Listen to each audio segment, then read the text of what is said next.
Eu estou com a minha Bíblia aberta na carta de Paulo aos Filipenses, capítulo 3, para a leitura do versículo 7, que diz assim: Mas o que para mim era lucro, isto considerei perda por causa de Cristo.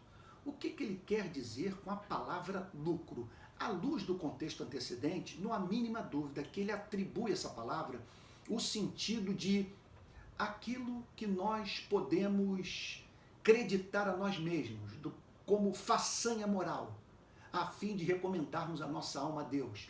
Aquilo que nós podemos considerar em termos de desempenho espiritual, a fim de nos julgarmos merecedores da salvação. Lucro, aquilo que poderia ser inserido na nossa contabilidade de comportamento ético, a fim de barganharmos com Deus, a fim de comprarmos a sua redenção. Ele fala sobre essas obras nos versículos 5 e 6. Circuncidado ao 8º dia, da linhagem de Israel, da tribo de Benjamim, hebreu de hebreus, quanto à lei fariseu, quanto ao zelo perseguidor da igreja, quanto à justiça que há na lei, irrepreensível.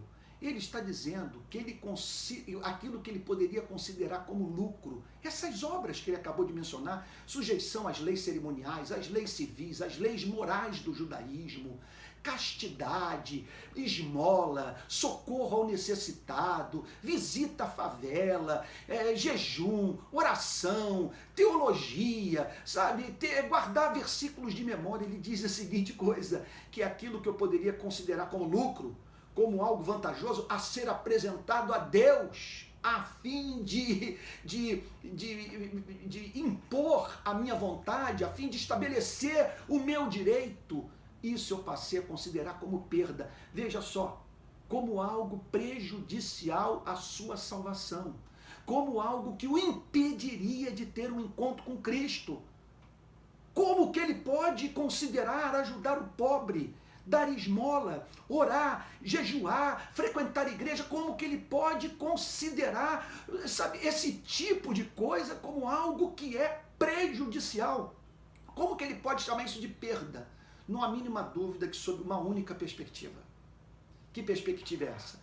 Quando você considera essas obras como meritórias, quando você julga que essas obras o tornam digno de ser amado por Deus.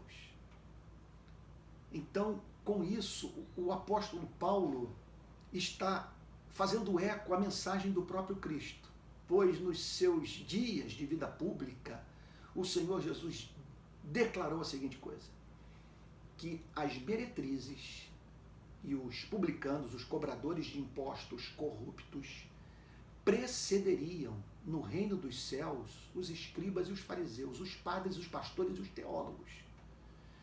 Por qual motivo? Porque quando pessoas estão envolvidas com religião, quando pessoas se tornam castas, moralmente, aparentemente irrepreensíveis, desenvolve-se, há uma tendência a isso, de se desenvolver no seu espírito a soberba.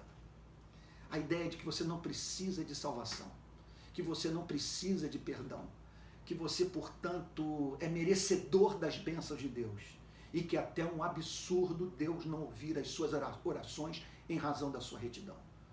O apóstolo Paulo, portanto, é apresentado na Bíblia recomendando todas essas obras, exceto como caminho de salvação.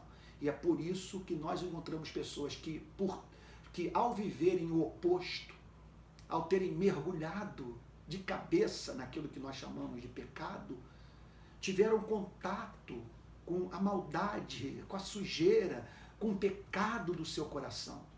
E aí então perceberam a sua necessidade de redenção. Por isso que a Bíblia diz, onde abundou o pecado, superabundou a graça. Portanto, amigo, esqueça-se definitivamente de qualquer desempenho moral, espiritual, sabe, praticado na perspectiva de se você comprar o favor divino. A Bíblia diz que Deus resiste aos soberbos, mas aos humildes concede sua graça.